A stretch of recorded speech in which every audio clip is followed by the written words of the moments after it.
County. We appreciate the work of the Juvenile Justice Committee and putting this together. I also want to thank the City of Mountain View for making this space available for us. And I also want to note that we're very fortunate to have KMVT recording this presentation so that many of our members who are either working or unable to attend today will have access to it, as well as a larger public. And I think this is a very important topic.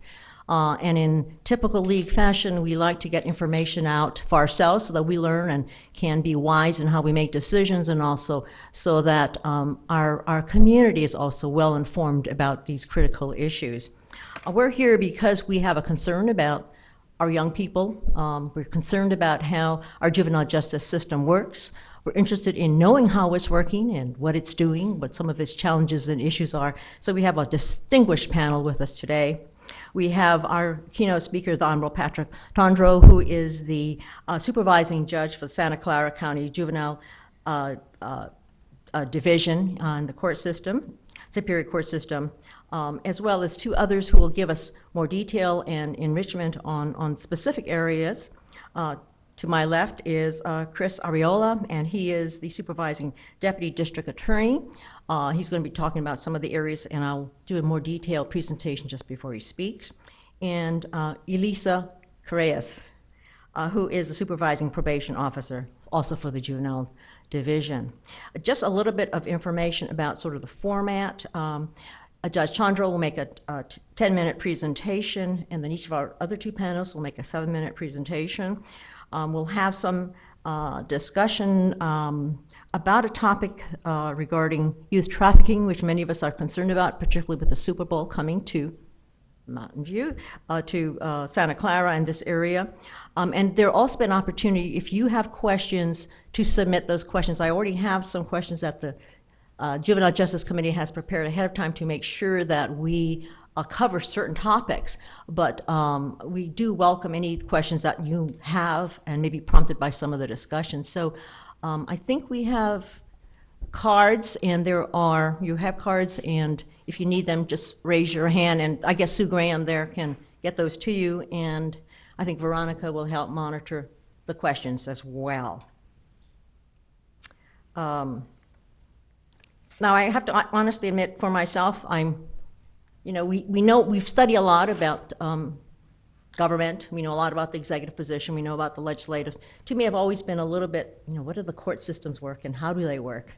And then what is this thing in California with the juvenile division and how does it work? So I think that we're going to be enlightened today to learn more about that. And Judge Tondreau, who oversees the juvenile division, has a big hand in shaping its work, is going to give us sort of that overview and talk about that. Let me tell you a little bit about him. He's our keynote speaker, and he has been with the court system in this position since 2007. He's widely recognized and acknowledged for providing vision and professionalism and leadership with the juvenile courts. And he's worked to develop and implement and address many issues which are facing our youth in Santa Clara County. He's championed the creation of collaborative partnerships between juvenile justice, probation departments, and which is very important because we'll be talking about the necessity and the importance of this kind of collaboration, as well as working with other agencies and community groups to implement various projects and activities. He also, one of I think wonderful things that he has created was the Court Appointed Friend and Advocates Project. CAFA, it's known as. It's a collaboration between juvenile court and something called Fresh Lifelines for Youth. And the creation of a full-service collaborative partnership addressing commercially sexually exploited children. And I think that that's a topic that we know very little about and we're going to hear more about today. And this partnership includes advocates, therapists, and peer family mentors. His other collaborative projects have addressed the concern about disproportionate minority contact involving juvenile youth, and he's worked with collaboration with partners and the district attorney's office, so that's an important piece for us to be aware of. He's also been involved with the implementation of something called trauma-informed mental health services in collaboration with county mental health department. And he's been the recipient of many awards and recognition. including the Santa Clara County Office of Education's Collaborative Spirit Award, Kids in Common Award for Bold Steps for Children, and the Annual Judges Award from the California Probation Parole Correction Association, as well as the NAACP Award for Legal Activism. We're delighted to have Judge Tondreau with us today, and we look forward to his opening remarks. Judge Tondreau. Thank you. Thank you. It's great to be here, and you've touched upon a number of things that I'm going to talk about. I'd like to explain my role a little bit. There are two divisions in the juvenile system. There's the dependency side, and that's where the state, through the Department of Family and Children's Services, intervenes when there is abuse and neglect, and sometimes removes the children but provides services, tries to reunify families. And then there's the juvenile justice side, which we used to call juvenile delinquency, but in 2009, we changed it to juvenile justice because we really wanted to be able to focus on more than just the delinquent act, but to look at the whole youth and the family, and to look at all their needs in order to achieve rehabilitation. So one of my roles is that I supervise, and I have for 8 years, the juvenile justice side. There's also another hat that I wear called the presiding judge of the juvenile court, and that doesn't get me involved in running a division, but it's sort of an oversight role that the legislature's created to make sure that someone is trying to look at the entire system and basically kind of be a troubleshooter and intervene when there are issues that come up that need to be addressed.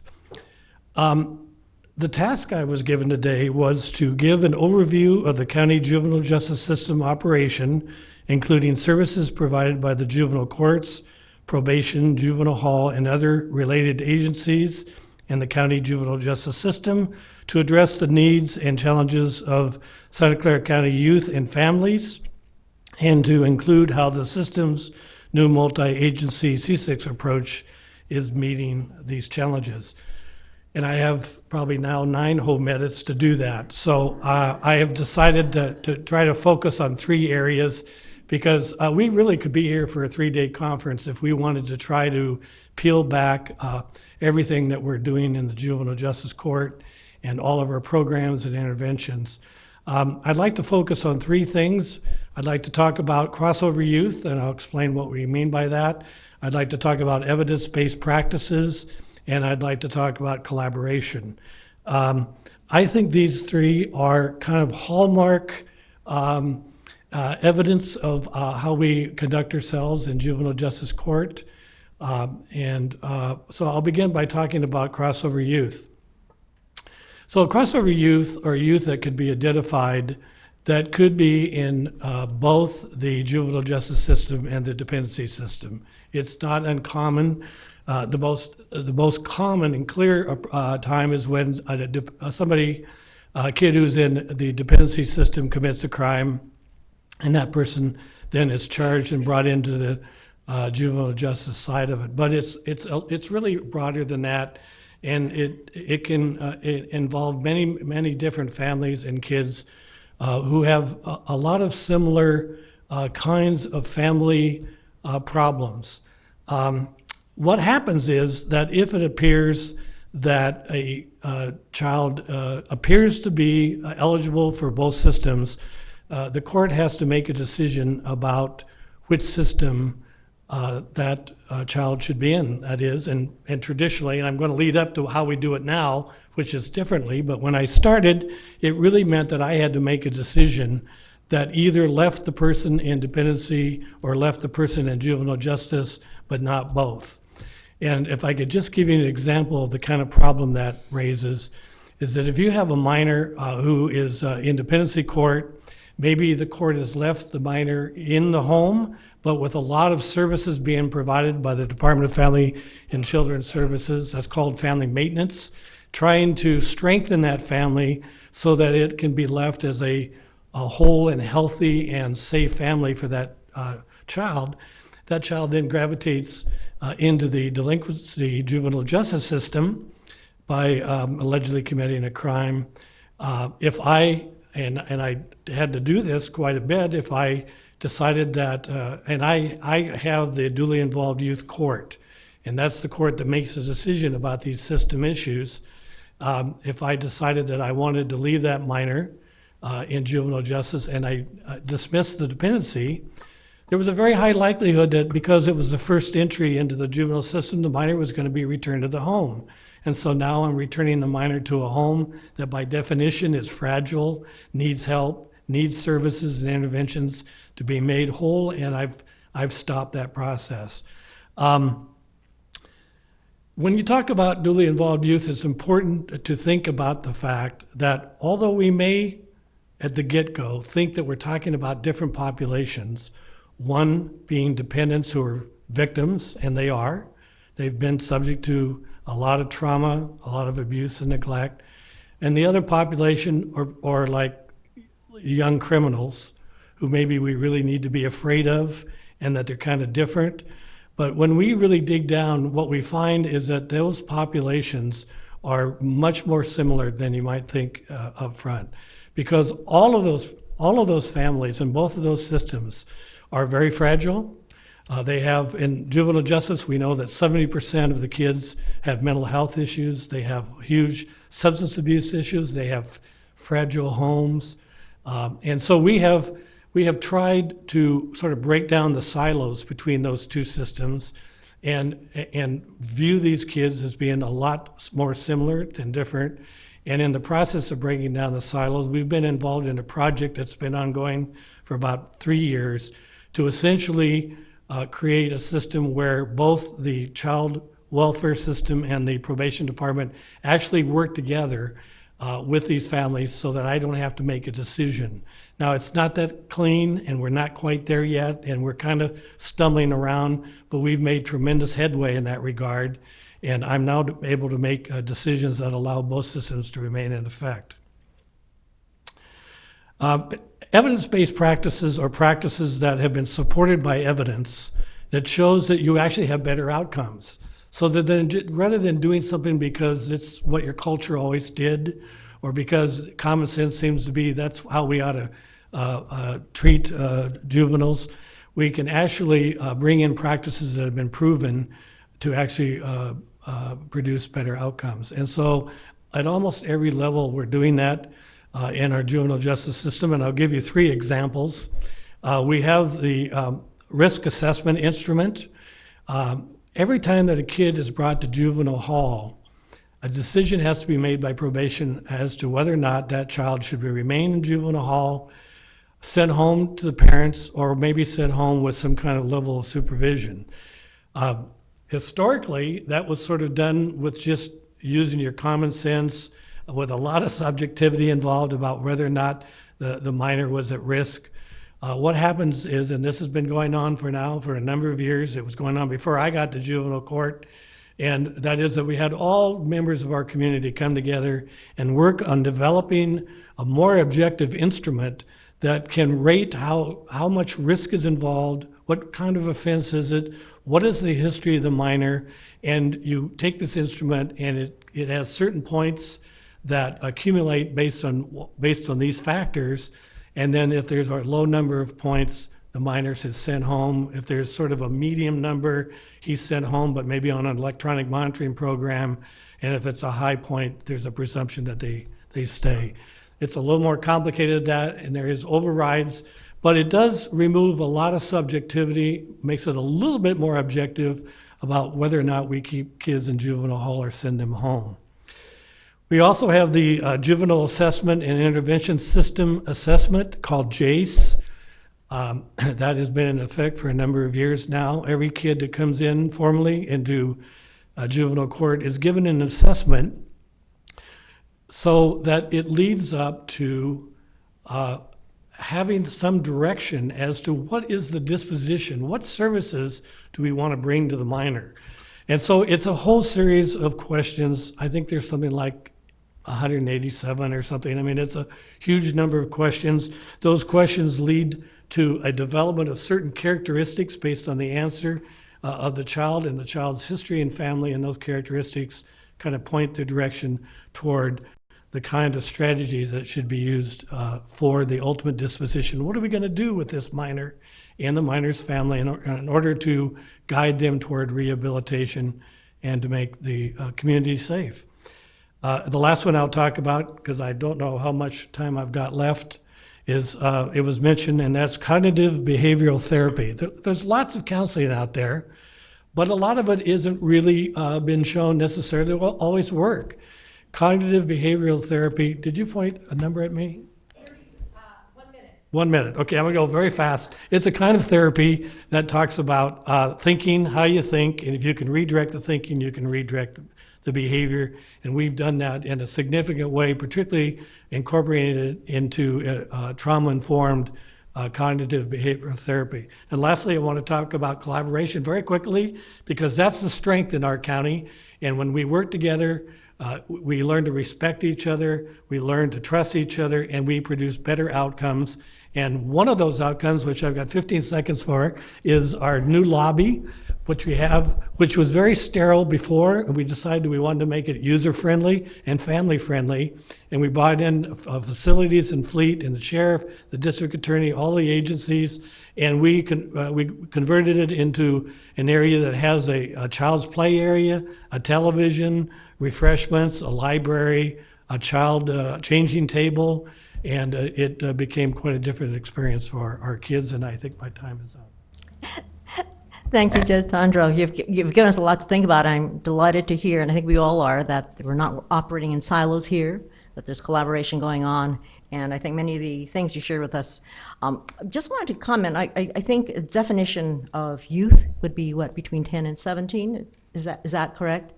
Yes, once they turn 18, then they would be in the adult system. Yes. Well, who feeds kids into the juvenile justice system? That would be our DA's office and the prosecuting attorney. So I'm going to ask our next speaker to join us would be Christopher Arriola. He is the supervising deputy district attorney in the juvenile and community prosecution units at the Santa Clara County DA's office in San Jose. He has served as the trial attorney on sexual assault, 3 strikes, and general felony units. So he's got a broad experience in these areas. He has worked as a community prosecutor and as a juvenile court deputy. He previously worked in Los Angeles in their DA's office after graduating from Stanford University and then Bolt Hall School of Law at UC Berkeley in 1995. He's twice been president of La Raza Lawyers of California, as well as president of the Santa Clara County Bar Association in 2006. He was the judicial chair of California La Raza Lawyers of California for nearly a decade, so he's come to us with a great deal of experience there. And he's very passionate about diversifying the bench in California and the nation. He currently sits on many committees and boards, including Senator Barbara Boxer's Judicial Selection Committee for the Federal District Court. He's a resident of San Jose and is a father of 2 children, and so I know that he's intimately involved in these issues. And one of the things I found in reading their, 2013, I guess, annual report, and it continues, is that there's actually been a decline in cases referred to a juvenile court. So, Christopher.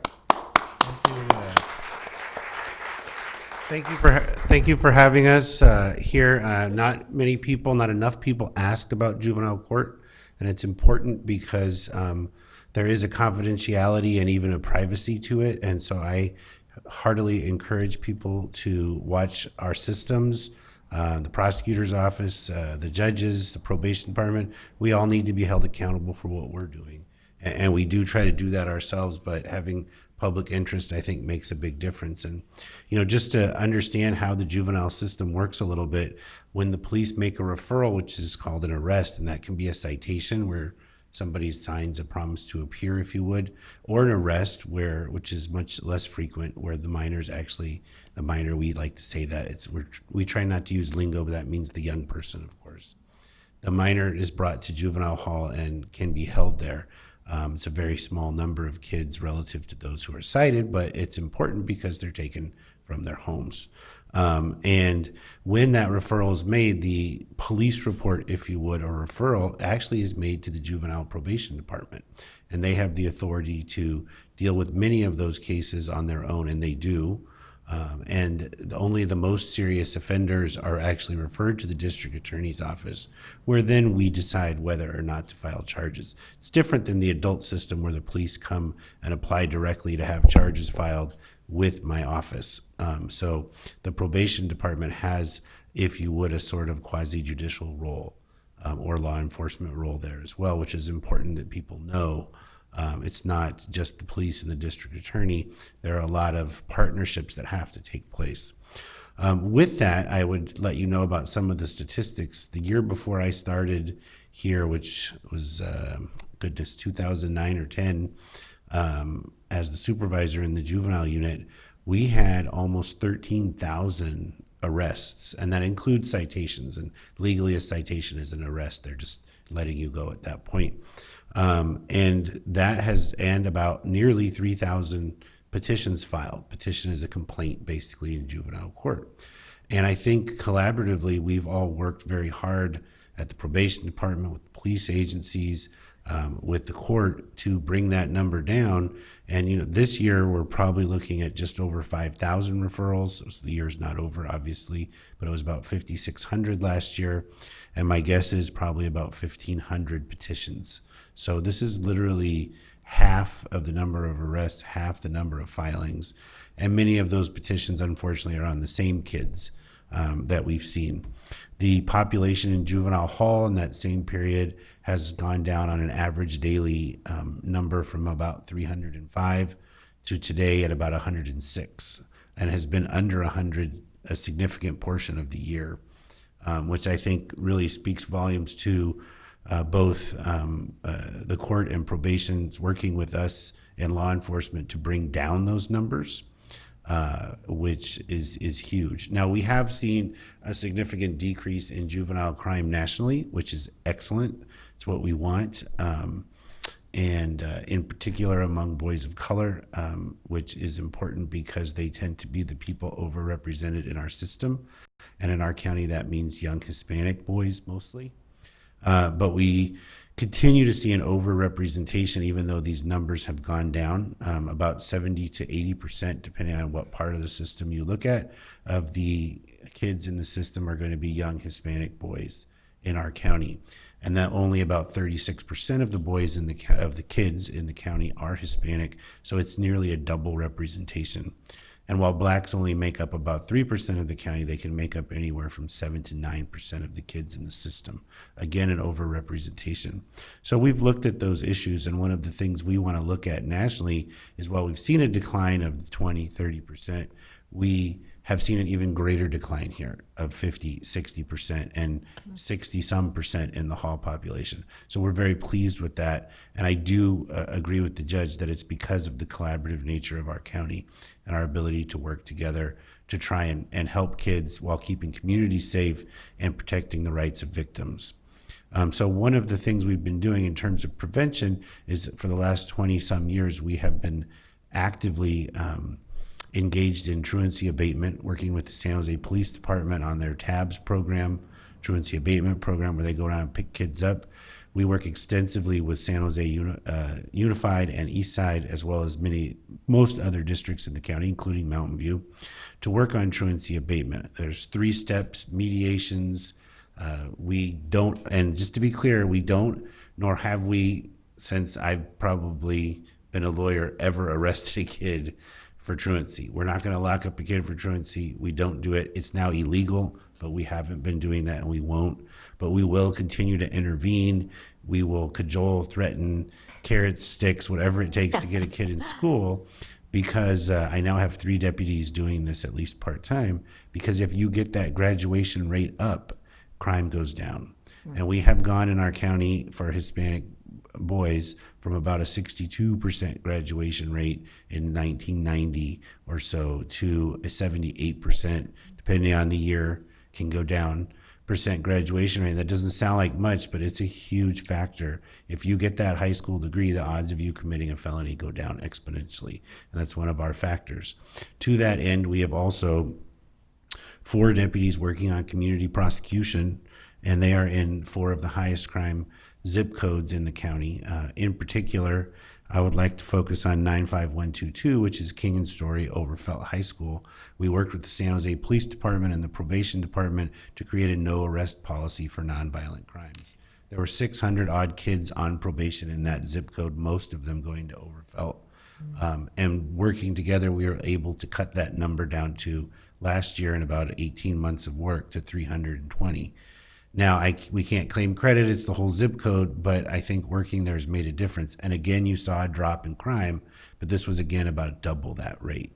And working on those kids to have their issues dealt with on campus rather than referred to the probation department was one of our key goals. And lastly, I would mention the victim program. I agree with the judge. People are victims of abuse continually, and violent crime become offenders or abusers themselves. And one of the great programs we've been working with the city Mayor's Gang Prevention Task Force on, which is City of San Jose, it was great, is sending social workers into Valley Medical Center when someone is the victim of a gunshot wound or stabbing injury, and offering them services right there when they're in the hospital. And I think that's great, because about 60% of those people who are victims of violent crime like that are likely to be offenders in the future. And if we can get them the help they need at that point, we can really make a difference, not only in the incarceration and arrest rates, but a real dent in that violent crime number, which, while it has gone down, has not gone down as significantly as the other areas of crime. Thank you very much. Thank you. That was wonderful. It does prompt a question I feel like asking, but I'm going to hold off about the resources we need for the court system.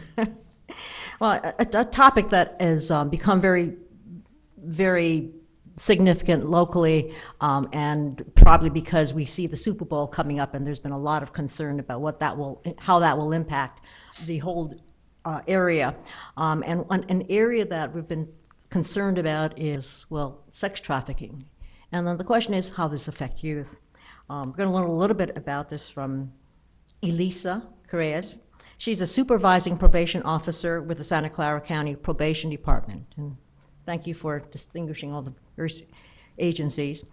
She has led both her department and the county's efforts on the issue of, and the department is CSEC, commercially and sexually exploited children.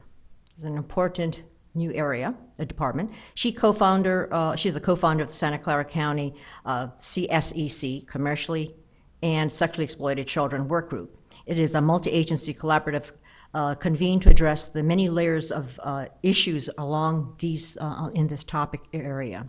In her 17 years with the Santa Clara County Probation Department, she has channeled her passion to empower communities to participate in justice process with enthusiasm. She's highly regarded for extensive knowledge and training in restorative justice principles, victims' rights, and victim-centered approaches. She is a trained mediator, family conference facilitator, and victim advocate. She has shared her expertise for almost 15 years by providing training in the area of victim rights and services.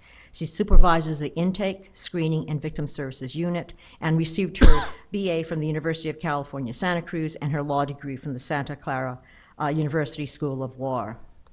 Elisa, thank you for joining us. Thank you. Thanks for inviting me here today. I'm honored to be able to speak about the issues of human trafficking, and specifically what we refer to as CSEC, commercial sexual exploitation of children.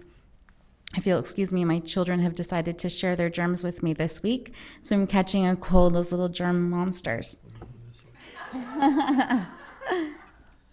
So I've had the fortunate opportunity to work for the probation department for 17 years. After receiving my law degree, I decided to stay because I felt that I could have a significant impact with the youth that I work with, and as well as with policies and procedures within the probation department.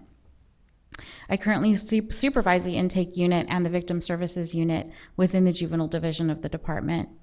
In March of 2011, myself and Erica Elliott, who at the time was a group counselor at Juvenile Hall, and who now is a manager at Community Solutions, managing their human trafficking, domestic violence, and sexual assault units. We talked a lot about what we were seeing in Juvenile Hall and the lack of services for many of our young girls, specifically those who were being commercially sexually exploited. So after a few weeks, Erica and I gathered the courage to really invite everyone and anyone that we could think of, department heads from many departments. Erica was much more courageous than I think I was the brains and she was the bronze behind it. But we invited a lot of people, and many of Chris and Judge Tondreau and many other department staff were involved in that process. And what started off as a small group of people really has turned into a movement within this county 5 years later, where departments can no longer ignore what's happening to our youth and their experiences that they're having with respect to trauma. What's important to note is that traditionally in this county, we haven't seen a large number of youth being arrested for prostitution-related crimes. Now, I use the word prostitution very loosely and only in reference to the legal statutes. By no means am I referring to any children as being prostitutes. And as a matter of fact, Rights for Girls, as well as the McCain Institute, has recently launched a campaign in which they're advocating that there really is no child sex prostitute. Additionally, the district attorney's office also hasn't traditionally prosecuted these types of cases with juvenile justice involved youth. Not to say that that hasn't happened in the past, but it hasn't been a traditional practice. And I think that that's something that we need to honor as being different, because a lot of counties around the state and around the nation traditionally haven't done that. And I think that's an important piece to acknowledge. But what many of us knew from our experiences of working with youth was that the reality is most of those youth, specifically girls, had a history of sexual abuse and had a history of being involved as a CSEC. The problem was we weren't fully recognizing that as part of their story. Similarly, from a personal perspective, the reality is that while there were many youth, really one youth being a CSEC was one too many. A major accomplishment for our CSEC work group was the development of a law enforcement protocol. This protocol was determined to be what we wanted to be was trauma-informed and victim-centered, and really to avoid using detention as the way to be able to create safety for youth who were CSEC. That was a huge accomplishment. It took us many years, but we finally got there. So because of that, because we knew that traditionally girls in particular on probation had a history of sexual abuse and were CSEC, we really needed to determine how we were going to address those youth both in custody and out of custody. While we weren't seeing girls coming in for prostitution-related crimes, we needed to really look deeper at the youth that we had on probation to begin those discussions of safety. For our in-custody youth, we collaborated with our medical staff to be able to create a process that once a child is CSEC identified, we would then institute a coordinated response. That coordinated response was done for a few reasons. One was to avoid the youth having to repeat their traumatic stories over and over again as they really entered into our system. Secondly, we wanted to create a process that was more fluid to be able to identify CSEC and be able to provide appropriate services immediately. And the third component of that as well was we also wanted to create a point person, because what was happening was we didn't have a coordinated way to maintain data and to determine who's actually been identified as CSEC. Once a child is identified as CSEC, whether they're in custody or out of custody, we immediately contact a CSEC advocate. The CSEC advocate has probably been one of the most influential components of our program in working with our CSEC youth. They have complete confidentiality with the youth per the law, and I think that that's been an important component. They work from a harm reduction model and a place of empowerment to work in a trauma-informed way. Many of the CSEC youth, perhaps 99% of them, do not see themselves as victims. And being able to have those discussions around safety and having discussions about what's going on in their lives from a victim perspective was really key in getting kids to be able to engage with us. The county recognized the importance of having an advocate and eventually funded a pilot program. So the results of that is available through the Office of Women's Policy if you'd like to be able to review the data. The probation department also contracted a C-sex survivor to provide input in our policies and decisions, as well as our training for staff. 2 positions are currently being added to our department, one in the juvenile division to work with CSEC, as well as one in our adult division to work with young adults, specifically women who are between the ages of 18 and 24 who are on adult probation, but are identified as CSEC as well. The county recently opted into a state-funded CSEC program in which the Department of Family and Children's Services and Probation will work collaboratively with mental health, behavioral health, and drug and alcohol to be able to have a coordinated response to CSEC youth. With respect to challenges with working with youth, well, any youth is challenging to work with, as I know, now having 2 little ones, and they're probably more challenging than kids on probation. But I think what's important, as Judge Tondreau's already mentioned, is the investment in evidence-based practices for staff and the training of that, which includes motivational interviewing, stages of change, cognitive behavioral therapy, as well as looking at harm reduction models and trauma-informed care, are really key to be able to get our kids to engage. Thank you very much. Thank you. I've wanted to just go ahead and just a couple of follow-up questions myself, and then we're definitely from the audience, and I already have some. But let me just go back to Elisa. What numbers are we talking about, and ages? So numbers is an interesting question. What I found was between, I think it was about an 18-month period from March of 2013 until May of this year, we were able to identify about 60 youth within the juvenile justice system who were either CSEC identified or we determined to be very high risk for CSEC. So either it was not confirmed through any type of arrest situation, or the child didn't actually state that they were CSEC. Because we had a high concern for their risk and their safety, we automatically contacted the CSEC advocates to begin those discussions with our youth. Can I comment on that? Yes, Chris. Mm-hmm. I just wanted to add, I agree. I think probation has done a great job with this, as well as social services. These are very high-risk kids, and while you might be talking about 60 kids, there might be 200 or 300 trafficked girls who move through the county in any given year that we never contact and don't come into play. And training law enforcement, getting a protocol that requires a response from both social services and probation was huge, because everybody would fight about you arrested her, you have to take care of her. No, she's a social services kid. No, she's a probationer. And people would kind of fight, and everybody knew how difficult this young lady, or some cases man, was going to be because of the abuse they'd suffer, because of the situation they're in. And I want to be clear that we're talking about the traffickers here. People would say pimps, and I don't like to use that term because people think it's funny, and it's not. It's about abuse. Forcing someone to do something they don't want to do.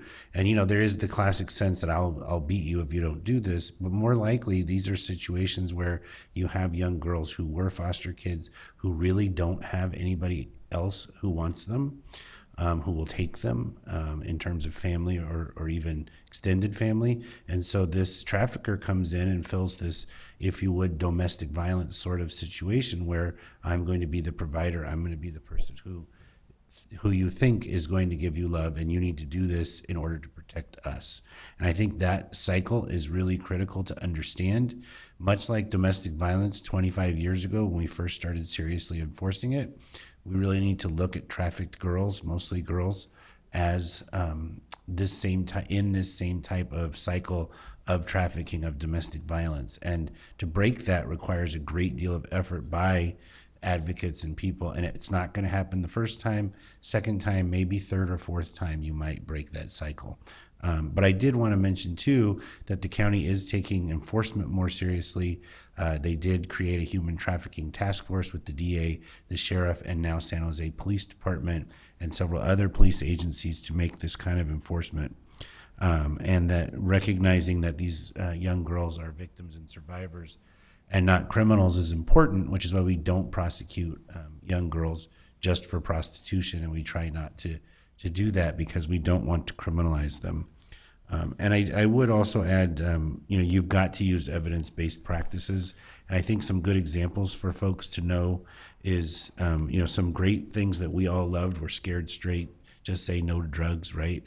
And what we found was that it actually does more harm because kids don't say, oh, I'm scared to do that. They said, I didn't know that heroin existed. Maybe I should try that. And that's how a adolescent mind works. Military boot camps. We loved military boot camps. Negative impacts. If you don't want to do have a military style life, that will have a negative impact on you. And so learning these things that we think kids should get something out of don't necessarily mean that they do. Thanks. Just a follow up with respect to identification. Identification and the question is, again, ages. And clarification on the statement I think that you made that there are no child prostitutes. Right.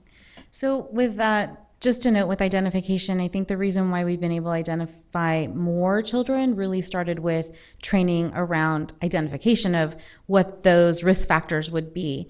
The other component of that is really working with staff to encourage them to talk to kids in a trauma-informed way, not to say, hey, what are you doing out there with this person at night, but really to do it in a gentle way to have that child disclose when they're ready to disclose. Because the reality is if we push them when they're not ready, we could actually be doing them more harm. So really looking at it from a safety perspective, the child's perception of their safety has been key. In terms with respect to identification nationally, a lot of work is being done in that area. The probation department will be piloting a CSEC screening tool in the coming months. And hopefully within the next year, the West Coast Children's Clinic will be able to have a tool that's been validated to be able to increase our abilities to look and identify CSEC youth more systemically. Oh, and I just would say, Yes. She didn't mean there are not children being sold for sex. She's trying to change the nomenclature and not call them prostitutes. Right. That's what she's saying. So when you think of the word prostitute, it just generates a lot of bias, specifically gender bias as it comes to young women. And it really doesn't look at the violence that surrounds why these children are being subjected to really be forced to stay. And the trauma that's involved with that and why it's so difficult for girls to get out of that violent situation. And so when we look at, do children have the choice to stay in that situation, again, going back to similar to the movement in domestic violence movement was, we really had to look at the language that we're using with respect to that, because if we're calling a child a prostitute, that also generates for that child being subjected to not being seen within our community. And if we start from that process, children aren't going to disclose, they're not going to feel safe because they feel dirty. Yes, Tondreau? I just wanted to comment on this discussion. Elisa mentioned how we opted in our county for CSIC funding and produced a protocol, and how this is, again, emblematic of how we do things in a collaborative way in Santa Clara County. And what we really did is we took a look at it and we produced a great protocol, and we thought big about how we wanted to approach this to make it work. And so sometimes you have to be careful what you ask for, because what we got was $1,001 to really fund everything that we wanted. But we not only have to spend that money between now and June 30th, which is not very much time when it comes to lots of levels of hiring and training, but the entire system has to be trained. All the systems and law enforcement have to be trained. They don't really know, let alone understand this new protocol and how it works. And so I think that just demonstrates that we're brave enough to do whatever it takes to get it done right. And so we got a lot of work on our table. Oh, in true Silicon Valley style, being innovative and breaking the mold.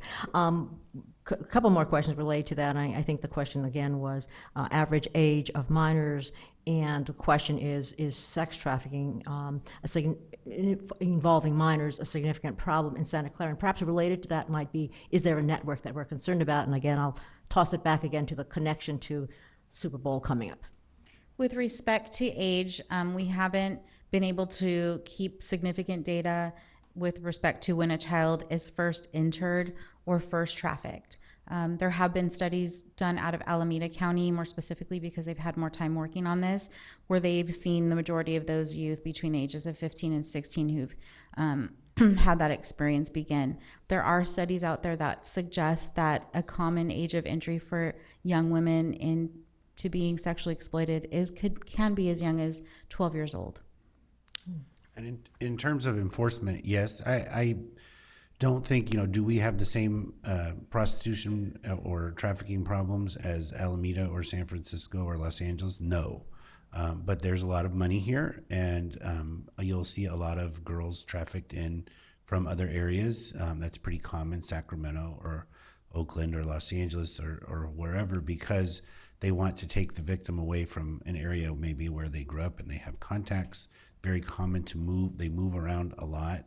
The FBI shut down My Red Book, which was the main trafficking site for selling sex on the internet, both minors and adults.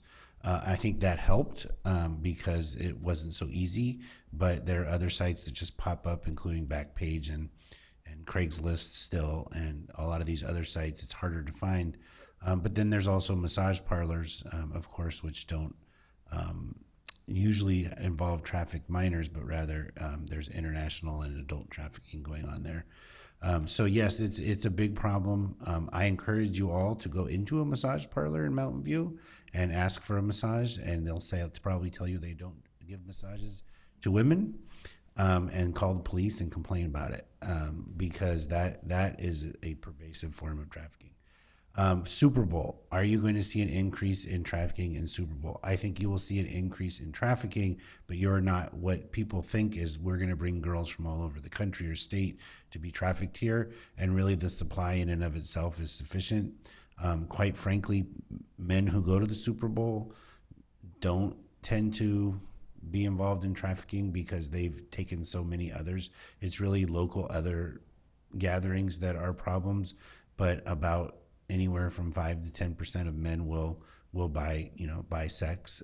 That's a lot. It's not that many. It could be 15%, some studies say. But that's really what you want to target. And one of our goals is taking those trying to catch Johns who come in, if you would, meaning people who buy sex, and sending them to programs that work. San Francisco's helped us on this. And then charging them for the diversion program that they have to go through in classes, and using that money for programs for CSEC and trafficked women who are adults. So we're learning, we're doing a better job, but in terms of comparing us to other large metropolitan areas, no, we don't have as significant a problem, but I would shudder to think to pat ourselves on the back and not acknowledge that we do have a problem, and that, anytime, as Elisa said, one girl is sold for sex, it's too many. And especially here with all of the resources we have in the Valley. I just wanted to comment that there was a question about resources for these problems. You mentioned, Judge Chandra, that you're working with a huge grant, but it ends in, say, a year or so. What happens after that? And will there be sufficient resources to continue? We'll have to see. We can always use more resources. A few areas that I think that we need resources is in data retrieval, and in the probation department. They essentially, they have to prioritize requests for data, and it has to be okayed by the deputy chief because there's so many people that need information. And we really need that information because that's how we figure out what we're doing. That's how we figure out outcomes and whether or not we're doing well. And so I think that's really a deficit in our county. You mentioned the CAFA program, which is the Court-Appointed Friends and Advocates. This is a program that mirrors the child advocacy program in the dependency system. They are mentors who are also advocates. They're appointed by the court. They are officers of the court. They have a right to look at confidential files and confidential information. They appear in court, and they can address the court like any other party. And so we are now in our third year, and in this third year we are focusing on African American youth who are in a particular program that we have called Deferred Entry of Judgment. And so we're reaching out to 25 kids. I'd like to be able to reach out to 750 kids. I'd like to see every kid that comes into juvenile court have a CAFA, because we know that one of the building blocks for success is having a great mentor. And these mentors are really special. They dedicate themselves for a minimum of a year and often for up to 2 years to stay with that youth and to work with the youth and to promote the youth needs in court. And the other area that I think we need a lot of resources I mentioned our duly involved youth program. We've put together a new co-jurisdictional team of social workers and probation officers and their supervisors. And we currently have 2 teams. We're going to 4 teams. And that is a team that will work together with family and youth, where both systems will stay in play. And they actually have an office that's off-site from either of their own offices, so that they think and perceptually look upon each other as being different and not simply aligned with their own agency. I'd like to see 10 or 20 teams. I think we could use those if we had them. It takes time to build for that, and again, we're going to go to 4, maybe 5 next year. So those are just a few of the areas where I think we could use some resources. Great. I'm going to turn this a little to a few other questions that we have here. There's good news about the drop in juvenile hall, in juveniles going to juvenile hall. Of the remaining, what % are gang-related? And thanks for mentioning the Mayor's Gang Prevention Task Force.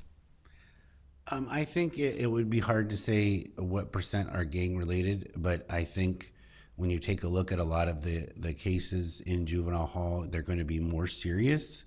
I think I'm glad to say gang crime is down in San Jose, to affiliations down. We just did a survey.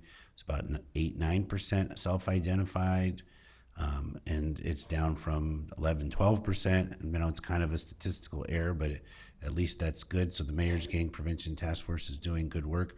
I will say most of the kids in juvenile hall who are there for any extended period have committed a very violent crime generally, or have committed a number of crimes repeatedly. But some kids are there for, sadly, because we have placement issues. We don't have a place to put them, or they've run away numerous times, and we can't just have them out on the street. That's, I think, the area we've made the most progress in terms of getting kids out fast. But most of the kids who are in juvenile hall are there for some kind of violent crime. I'm not going to stretch and say they're gang crimes, but I would say a good number of them are. Of the violent offenders. Many of the kids who are in juvenile hall have been directly filed, about 30 of them right now, and that means that they committed a crime. It's called a 707B offense, and it's a list of violent crimes that the district attorney can file directly into adult court.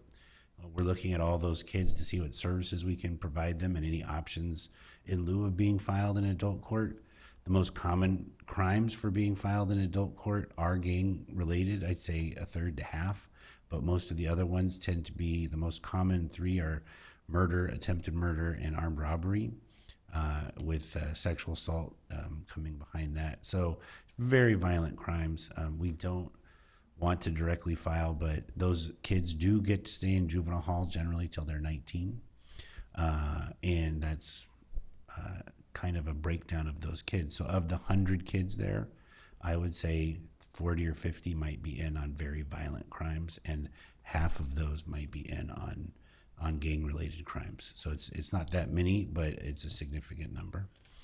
And just for clarification, the ones that you're speaking about are the violent crime juveniles that go into juvenile hall, but they're what about first-time offenders or? So we and this is the protocol the judge talked about, which I think is really good. It's called the RAI, the Risk Assessment Instrument. When a kid is brought to juvenile hall, our police chiefs also have what's called the police chiefs booking protocol, and we only try to book kids who are either recidivists, meaning they've committed a lot of felonies over time. For example, a kid with serial residential burglaries, or meaning 4 or 5, or a violent crime. And a violent crime for a kid who's over 14, meaning armed robbery, rape, assault with a deadly weapon, attempted murder, those types of crimes are mandatory to have brought into juvenile court. That's probably only about 15% of the cases we file. It's probably only about 3% of the cases that are arrested or cited a year. And maybe 1 to 2% of those might be directly filed. So when you're talking about violent crime, it's a different, in juvenile court, it's a different category of crime.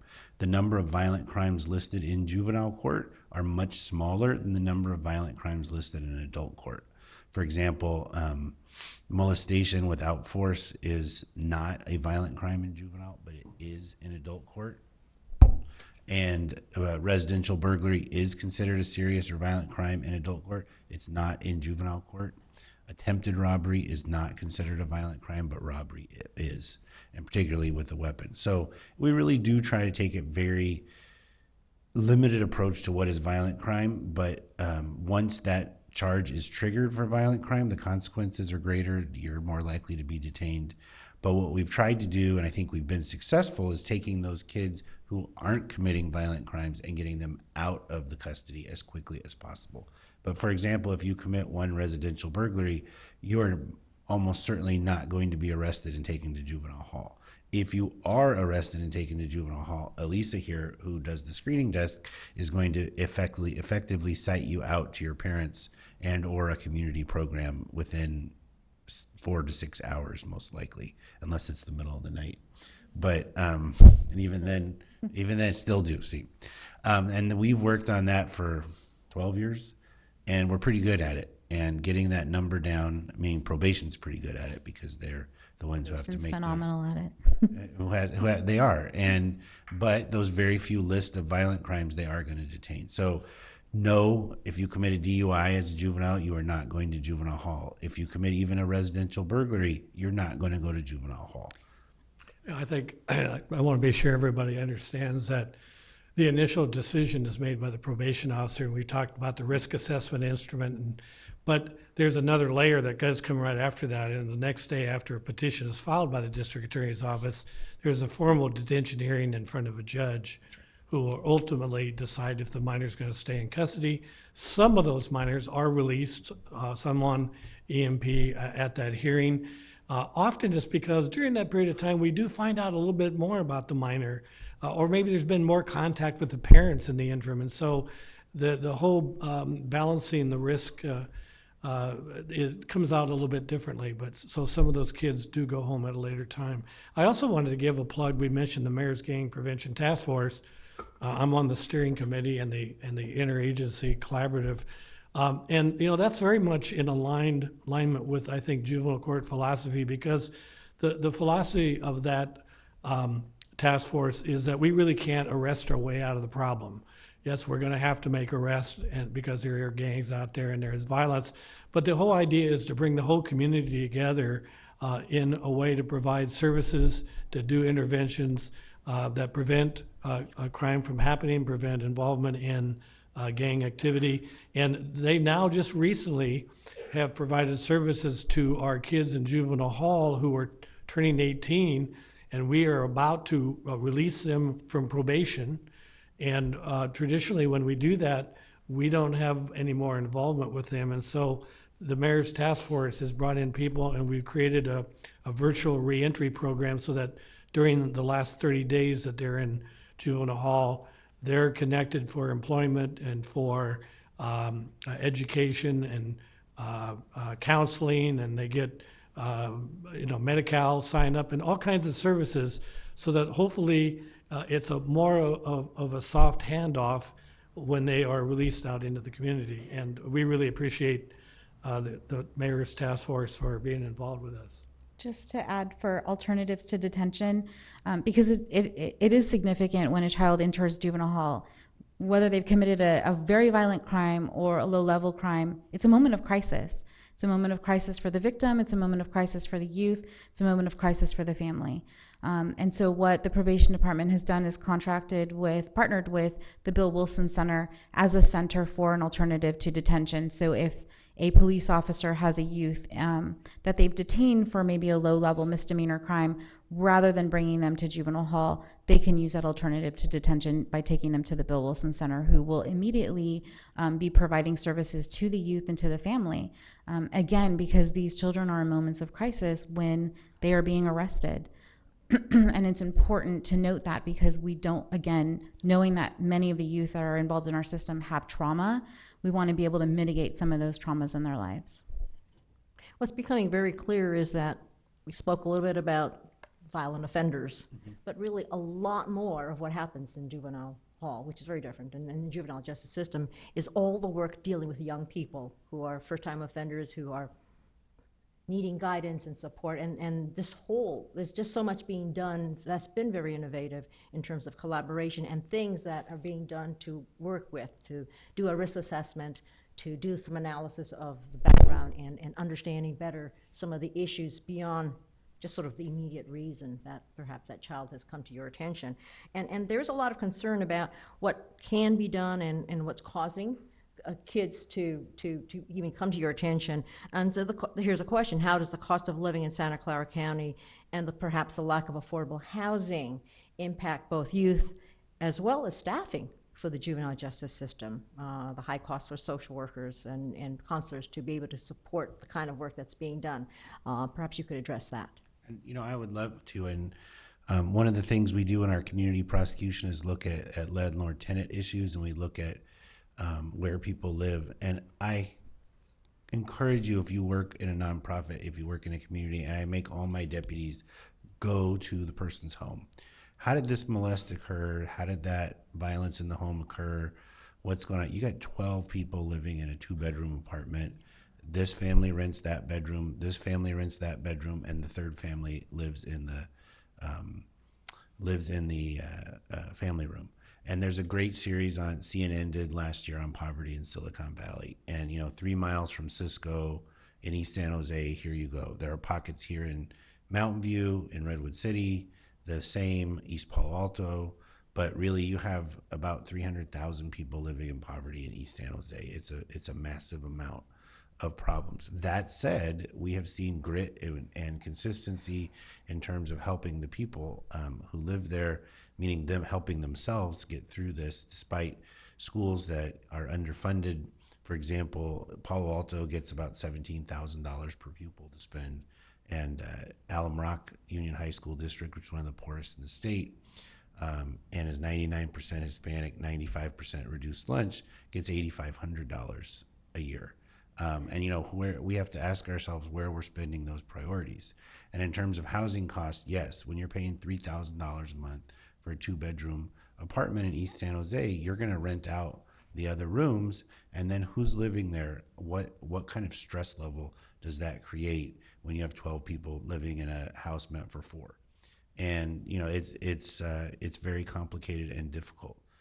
I also think we all are very fortunate. We probably have our own homes, at least our own apartments. But I very much, if you're going to work with at-risk families, or as we like to say, opportunity youth, go see where they live, go to their house, and talk to them there, because I think you'll really understand a lot of the problems. I will say the number one problem is abuse. It's if you look at all the studies, why kids are in this system, and I don't mean sexual abuse. Girls, yes, I think sexual abuse is a huge factor. Most of our system involved kids or boys, but that number's actually for girls is increasing. But for all the kids, it's abuse and neglect. Persistent abuse changes your brain. It changes how you react. It causes you to take risks that you shouldn't, and preventing that, enforcing domestic violence laws, working with survivors, aiding kids, meaningful drug rehabilitation programs, increasing high school graduation rates. You've got to do all these things at the same time if you're going to really impact kids where they live. Effective housing, and throw that in too. Yes, you've got to have meaningful low-income housing. So all those social factors have to be addressed. We do a good job of addressing it. We need to do a better job of addressing it, though. So I think that there is a connection between poverty and crime. It's not everybody who's poor commits a crime, but I think it can create a milieu in which it's more likely to happen. I think about my own life, and I raised my kids. I lived in Los Gatos, And our family had the resources not only to give positive kinds of things to the kids. I mean, how many kids from East San Jose have been able to have a vacation in Hawaii? I just use that as an example. They haven't even been to the beach. I mean, they just haven't had the ability to create a vision that's bigger than, their front yard and their school. I mean, I had a family where when there were problems, I could bring resources. We could bring counseling in. We had the ability to do that. These are families that are struggling. I get two-parent families that are both out of the home at 7 in the morning. They're holding down a job and just trying to keep some bread and butter on the table. They're not around that much because they got to work. They can't come to court. They can't come to court because if they do, they're going to lose their job. Wealthier families, I get two parents in court. But these families, I'm lucky if I can get one because they are so challenged. And so I just think that creates the background where it's easier for crime to slip into these minors' lives. The other component of that is understanding what survival means to them. I think sometimes we think if a child's doing wrong, we put them in more programs. Let's put them in a program. Let's put them in a program. What we fail to realize that sometimes by doing that, we're actually putting them in more crisis. How are they going to get there? What time are they going to get there? Who's taking them? Are they going to be on a bus alone trying to get there? We sometimes forget that it's not that the parents don't want to do a good job. Right? I think a lot of families, especially in poorer communities, have the perception is that they just don't know how to parent and that they have given up on their kids. And the reality is usually opposite. They just don't have the resources or the skills sometimes to be able to do that. And the other part of that is we're now talking about youth who are now teenagers. So learning those skills really when they're young is important to be able to set them up to continue to be resilient and to be able to make good choices from a very young age is important. And I think when we look at boys, and the studies will confirm, really that school to prison pipeline is important. So investing in those communities, especially at the elementary school level, and engaging parents with opportunities to learn those skills is important. And I agree too that the parents these are the most caring parents, but they work a lot and they don't have necessarily the connections and skills to find resources, which is why we have programs like Triple P, which the social services department runs for young parents in crisis, and we also, the district attorney's office runs the Parent Project, which is more for teens, parents of teens who might be at risk. And I think giving parents that emotional support, but we all need help on talking to teenagers, trust me. So, I have a preteen and Parent Project has helped me a great deal, knowing how to talk to them and say, when you stay out all night, I love you and I think you're going to die and that would kill me, versus, damn it, if you stay out all night again, I'm going to beat the hell out of you. And, and both of those statements are coming from a place of care and love, and one's going to work and one's not. And so just giving parents those tools and access to other resources is important. So it's a constant, complex milieu that we have created, unfortunately, and we need to undo in our society. You refer to that program as the Triple P program. It stands for? You know what? Do you know what Triple P stands for? We use too many acronyms, which is another Preparing problem. Parents or something like that? It's something like that, but it's There's a lot of acronyms in the justice system, I've noticed. It's a partnership between social services and the public health department, and it's really intended for parents of younger kids to develop parenting skills who might be at risk for going into the dependency or foster care system. So it's good for us to know that there is such a program and that exists, and you're working There are with several parents. others as well. Great. I'd like to turn a little bit to a couple of questions about the police and the role of police. Do you think that assigning police resources to schools would be helpful? But there's also concern on the other side of that is that they're afraid that students are being arrested for behavior that looks like crime and has gotten them suspended in the past. And I think you referred a little bit to this earlier about. Well, I'm sure we all have something to say, and I could guess where that question came from because of what we're watching on TV every day. And so I'm not allowed as a judicial officer to comment directly on a potential legal case that could be anywhere in the universe. So I won't talk about that. But I think you have to be careful about bringing police onto campus. I think It gives campuses sometimes permission to not take care of their own students and take care of their own problems. They just want to hand it off to a police officer. I'm concerned about police being on campuses if their goal is to hunt down crime and arrest kids. On the other hand, we have probation officers and police officers in some of our schools, and I think their viewpoint isn't to be the aggressive crime hunter. It's really to help calm things down and work with the students and the school staff. I don't know if you have some comment on that, Chris. No, and I agree. I mean, at the school, they're called school resource officers, and they're generally from the police departments. And you saw more of them coming in after Columbine, and we want police officers there. And I agree with the judge completely. It's how you use them and how you train them. A school resource officer, whether that's a probation officer or a law enforcement agency officer, can be incredibly valuable if they want to be there and they're properly trained. And I agree their role on campus should be basically an officer on foot patrol. If there's a crime, they're going to deal with that, but they should not be engaging in student discipline, which the schools need to do. And I agree, it's sometimes easier when you know someone's there can do part of your job. That, hey, that's great, right? That's a help for me because I'm overwhelmed.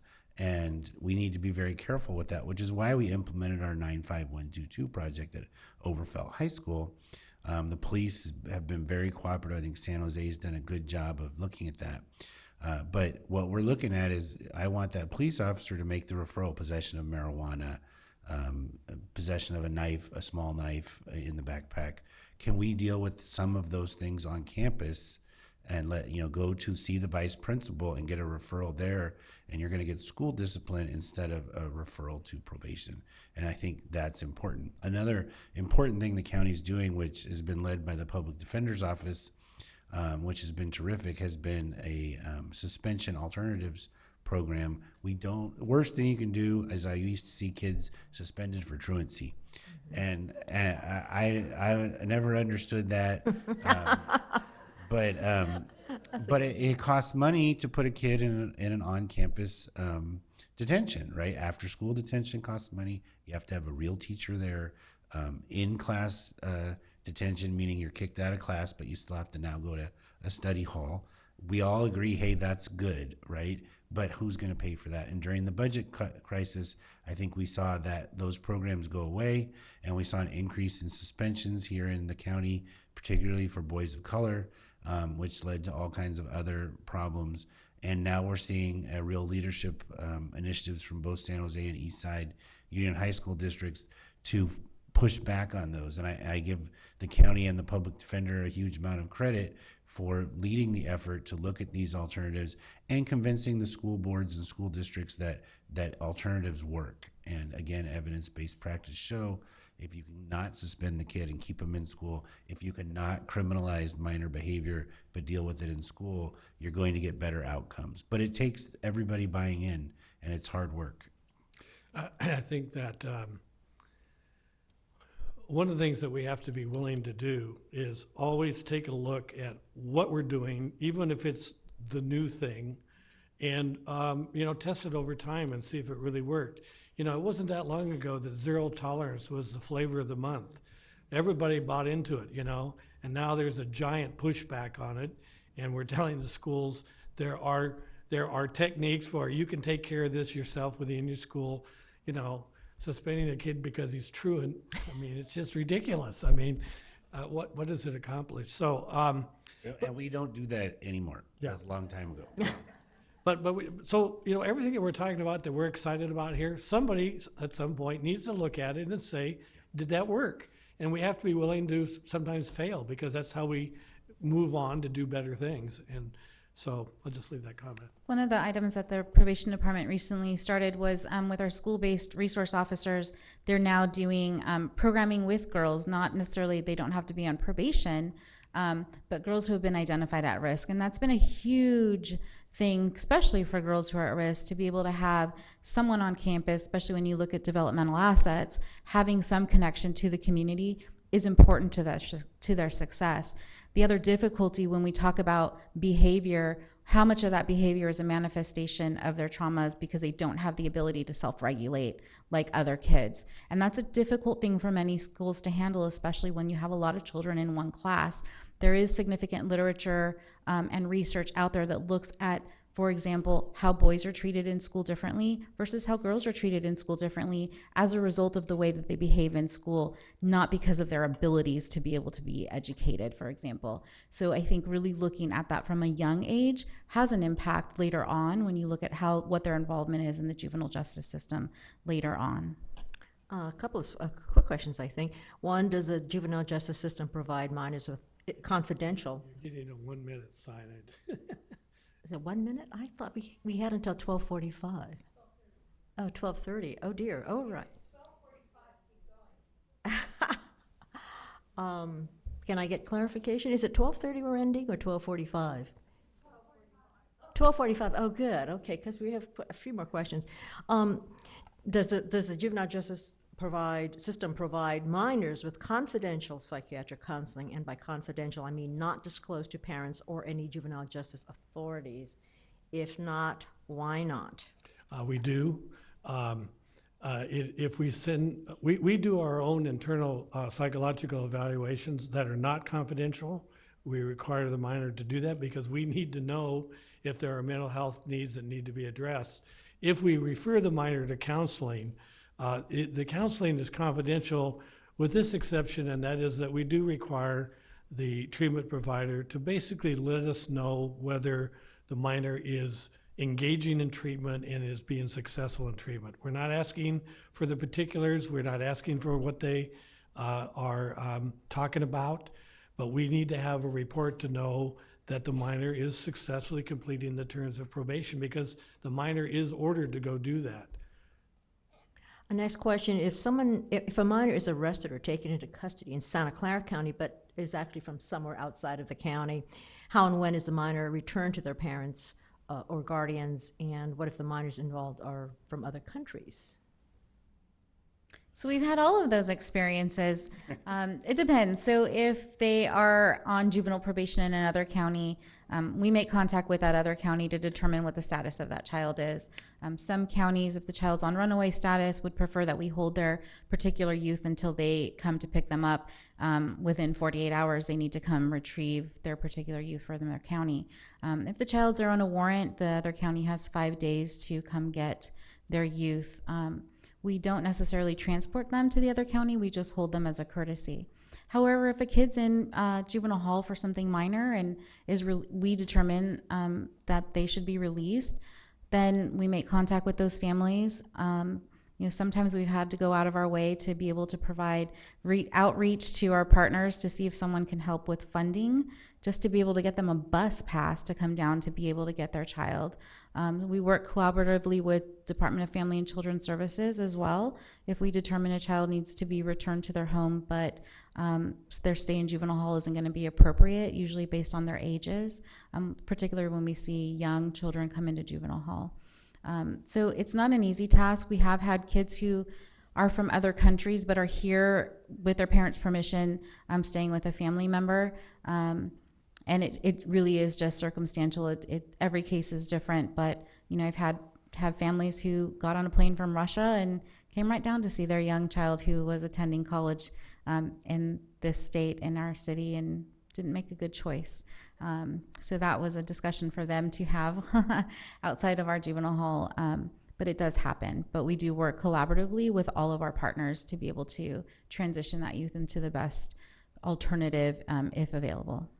So I just thought you might want to know that if a kid is from San Mateo County and he's caught stealing a car here in Santa Clara County, the jurisdiction is decided here in Santa Clara County. In other words, jurisdiction means, as has been proven, that he committed the crime that the district attorney has charged him with. That's done in this county because that's where the crime occurred. In most cases, the case would then be transferred for all subsequent hearings, including the disposition, which is sort of like a sentencing, but that's what are we going to do now that we've taken jurisdiction over the minor? We transfer it back to the county where the minor lives, because obviously it makes most sense in most cases that you're going to want to have a disposition where the kid lives, where the kid's in school, that you can have a local probation officer, et cetera, et cetera. And the last thing is we can actually prosecute youth who commit a crime in another county here. I personally think we don't do it enough, and we need to coordinate better. But for example, if a kid commits a robbery here in San Jose and is actually from San Mateo or Alameda County, which we see a lot, I have on a few occasions transferred the prosecution there because they're in custody on another matter or they have other matters pending already there.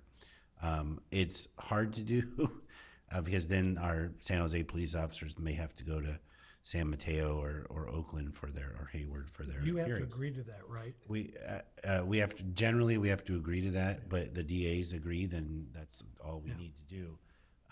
And I personally think that would be better in many cases, but they'd be closer to family, that sort of thing. But we haven't set up a system to do that other than the phone call, which can be difficult. I'm always curious about distinctions of how we do things in, say, one jurisdiction versus another. So this is my question. How do you compare what's happening in Santa Clara County in terms of juvenile justice with perhaps some of other counties nearby, such as San Mateo, Alameda, others, or even across the country? Is what's happening here typical? Is it different? Well, Looking at justice issues, you know, yeah, well, quality across jurisdictional lines. I think Santa Clara County justifiably has a reputation for being a model county in terms of how we do things. And you can go to almost any any conference anywhere around the state, and Santa Clara County's name will come up. And I'll just give you an example: is that the legislature, the joint committee, I forget the name of the committee, ordered that there be an audit of how we are doing handling our duly involved youth. And our different programs, and the state auditor mentioned at the hearing that they were going to come to Santa Clara because they apparently are the model program for how to do it right. And I think that that's true. And I know I sound like I'm bragging here, but I think it's really true that we do things very well. We're incredibly collaborative. We're very progressive in terms of thinking about new ways to try to do things. And I think I belong to the National Council of Juvenile and Family Court Judges, and I can tell you that courts around the nation know about Santa Clara County and know that we're a model court. I don't know if anybody wants to add onto that. Yeah, I think a good part of that with the court's leadership as well is asking the families directly and the youth directly what their experiences have been with our system. Just for example, with the question of out-of-county youth coming into juvenile hall, you know, not that we want more children to come into juvenile hall, but we do put a lot of effort into providing exemplary care for the children who are in juvenile hall. And a lot of times when kids walk in, you know, just our facilities alone are different. The way they're allowed to come into the department are different. So, and they'll say that, wow, this place is different than what I'm used to. Because we have a newer facility and we have staff that are trained to be able to do it in a way that's, we're looking at doing it more from a trauma-informed perspective. So I think asking youth is really important to find out what their perspective is. A lot of our youth are transient. A lot of them do visit other counties and are treated differently in other counties and other cities from law enforcement as well. And so I think a good component of that, and the court's beginning that process to really ask those who are our clients, victims, families, youth, what is that experience? And I think from the probation department, we've spent many, many years investing in a lot of work with really challenging staff to think out of the box and to do things differently. And, you know, staff may have grumblings here and there because it is different and it is a lot of work, but if they're being challenged, then we know that they're looking at things differently, and that's what we need to do. It's a constant game of, are we doing it correctly? Because things also change in terms of statistics. So you may have a hot topic in one particular area of a community one day for a few months, and then that may not exist at that point. And staff have to be very flexible to be able to accommodate that. And so I've stayed with the department 17 years because I'm very proud of the work that we've done with juveniles, and we should honor exactly what's happening in this county, which is different than, I believe, than many other counties across the nation. Yeah, and I would agree. I think we do things differently, and I think You know, we, for example, we really don't prosecute standalone misdemeanors. I find most of my colleagues in other counties are prosecuting a lot of petty thefts and things like that, and we agree that the probation department can handle those informally. There are exceptions, DUI and domestic violence, for example, but most of the misdemeanors are handled by probation. You don't see that if you go to the Central Valley or Southern California. Even you'll see a lot of misdemeanors prosecuted and probation given, and we think kids do better when they get an informal shot a first or second time, and I think that bears out with our low crime rate. I think consistent with the district attorney's policy, though, anybody who can be rehabilitated who's not hurting people, we're going to go out of our way to do it. But offenders who are violent and who do hurt people, we are going to prosecute them in terms of the serious crimes that we see. So I think it's a good balance. Those very few serious offenders, I think we do take very seriously, but anybody else, we agree that they will put every effort we can into rehabilitating them so they don't become adult offenders. One final note, I do hear, as I travel around the state at conferences, something like, oh, well, Santa Clara County is a wealthy county. Yes, we have some wealth in this county. That's not why I think that we do things so well. I think it's because of our culture of collaboration. I know that's our theme, one of our themes up here, but we really do have that culture of working together. Agencies and people just naturally talk to each other and work together.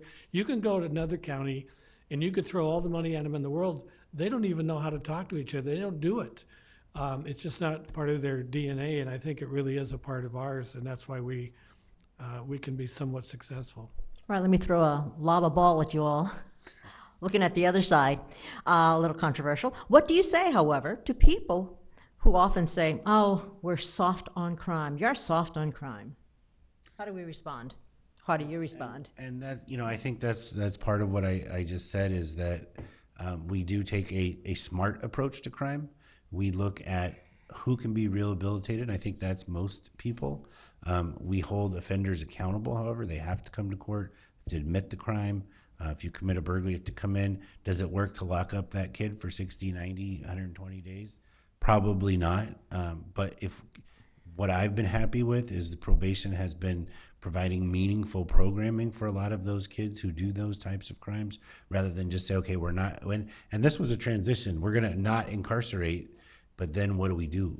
And I think probation's come up with a lot of meaningful programs to help those kids, and decent supervision as well. So you can do it. You can go away from the culture of locking up kids for nonviolent offenses, and it works.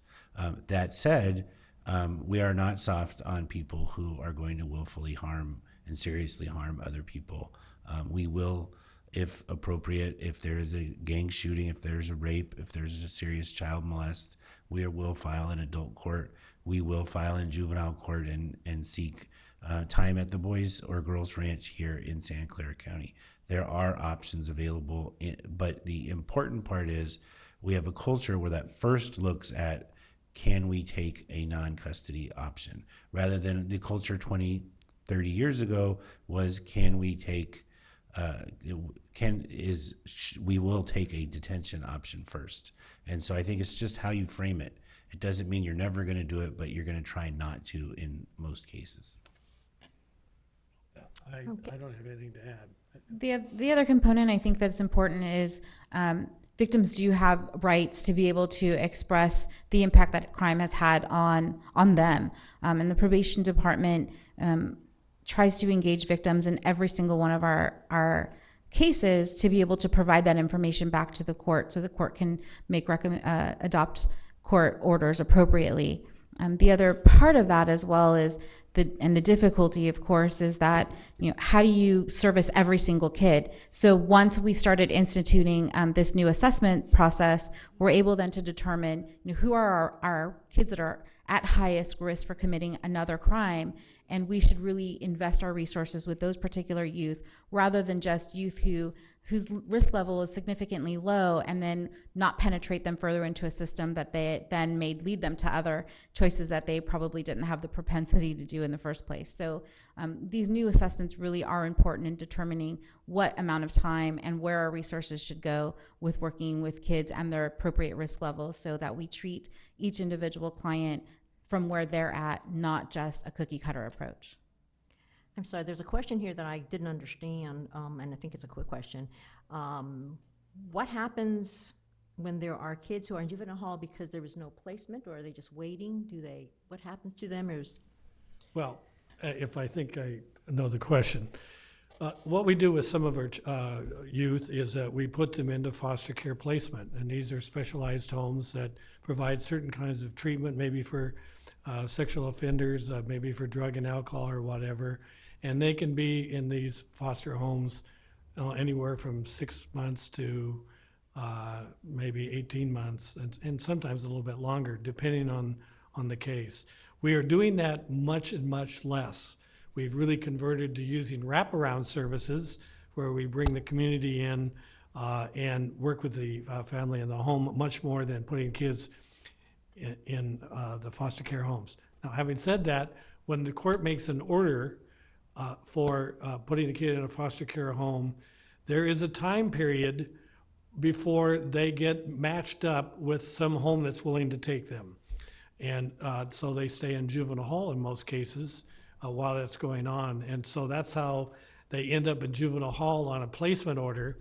I can tell you that we have an active committee that's working on trying to shrink the time so that we can have it down to a couple 3-day turnarounds so that we get them out there. Right now we have them in there much longer, although shorter than maybe even a few months ago, and it's something that we're really committed to trying to eliminate. And I guess the other part of the question is, while they're, I guess, in placement, are they educated? Oh yeah, they all go to school. Yeah, there's a school in juvenile hall. It's called the Osborne School. It's run by the County Office of Education. They also run a school at the Boys and Girls Ranch. And quite frankly, if one thing we do well is catch up credits, because a lot of our kids are way behind. GED and other catch up programs are really quite good, and every kid who does not have a high school diploma goes to school every day. Perhaps a quick question, I think, to you, Chris. Speak about the recidivism of released youth. Yeah, no, I mean, that's obviously one of our big issues. We look at some of our programs, like the judge said, are more successful and some aren't. And one of our key indicators is recidivism. We always look at that when we look at release from juvenile hall, when we look at whether or not a kid should go to an in-custody program, whether in community programs work better. What the number one factor we're looking at is recidivism, both juvenile and adult. We want a kid who is going to be healthy and contributing to society and not committing new crimes, especially escalating crimes. That's a huge factor we look at. So I would say pretty much every program we look at recidivism, from our drug court to our boys ranch. And we've changed programs at the ranch many times because we've seen the recidivism rate be too high, and that's unacceptable. We've changed our drug court model because the recidivism rate was too high. And the question we always ask ourselves is, are we doing more harm than good with the program we're trying to help a kid with? And we can love a program because it helped that one kid we know, but as the judge said, when you look at the evidence, you've got to say, are you really making a difference? And I think recidivism rates is a huge issue. So I will say some programs do a great job and some don't, and matching that kid up to the right program, which is what probation does, is a huge factor, and getting that right makes a big difference. Yeah. The question is what do you think? Excuse me, you've got another 1 minute sign. I've only got, okay, now I've got the, no, okay. Well, I've got a good question, though, I need to ask. Is there anything specific that you think that the people in this room, league members, can do to help at-risk youth in Santa Clara County? Yes. The fact that you're here is really important. And I really want people By the way, it's confidential in court, but I have the power to allow people to come in and watch if they promise not to discuss. And I have a pretty open door policy. I would really like to have people come to my courtroom. I want people to understand what we're doing in juvenile court. I want them to get involved and get invested with promoting things because we need you to talk to our politicians. We need you to talk to the Board of Supervisors and let them know that that you are concerned about all of these issues. So I would just leave it that you're all invited to come to my courtroom. And I would say volunteer to help be a mentor. There's the CASA program and Juvenile Dependency Court, which is for foster kids. You help form a relationship with the foster kid. There's this CAFA program in delinquency or juvenile justice court. But there's also so many other mentor programs you could do for a kid, Boys and Girls Clubs, the FLY program, Fresh Lifelines for Youth. Volunteer to mentor an opportunity youth. I make that one positive, continuous connection in an at-risk kid's life can make a huge difference. And I would also say be vigilant of the system. There are Juvenile Justice Commission meetings no members of the public ever come to. If you want to appoint someone to go to some of these meetings and report back to you, the Juvenile Justice Commission would be the number one I would go to. You'll hear everything. It's the first Tuesday of the month at the Crime Lab at noon. That's a great one to go to, or some other ones we could recommend. But those two things, volunteer as a mentor somewhere, or raise money for programs that that have mentorship programs, and be engaged in the juvenile process. And with respect to human trafficking specifically, I know a lot of talk has been around the Super Bowl, and the reality is the data from other jurisdictions who have tracked it with their Super Bowl just doesn't show that there's a significant increase. I think there's just more eyes on what's happening at that time, and so a lot more identification. So with that, the South Bay Coalition to End Human Trafficking has a campaign called the No Traffic Ahead campaign, and has really been the driving force, along with the Bay Area Against Human Trafficking nonprofit, who really are promoting working collaboratively to prepare for the Super Bowl event. So they are looking for volunteers in many different types of projects. You can go to their No Traffic Ahead website, which will then list the various different volunteer opportunities that are available specific to the Super Bowl, as well as what you can do after the Super Bowl. And then the other number I wanted to provide is the National Human Trafficking phone number. That number is 1-888-373-888. And that number, anyone can call to report any type of human trafficking. It's a national hotline. It's run by the Polaris Project. Polaris Project will then immediately contact service providers within our respective county to be able to contact who is needed in that moment. Is really a great resource, and they provide a lot of data that they've been keeping over the years via their website as well.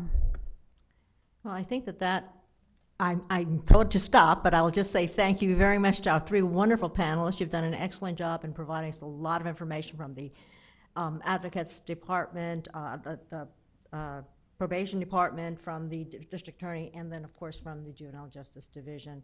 Thank you so much, Judge Tondreau, Elisa, Carias, and Chris Arriola. Thank you for joining us today.